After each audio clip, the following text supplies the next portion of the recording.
Yan mga kayo, tingnan ulit natin yung mga tilapiyang maamo rito. Ayun, ang dami. Lapitan natin.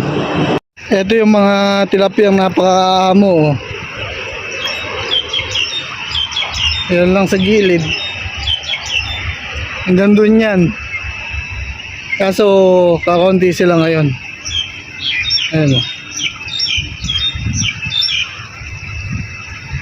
Oh. Lalaki niyan. Ang lalapad oh.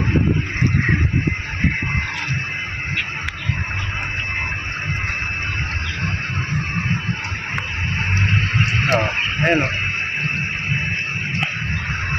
Yan, dito yan sa may ilog.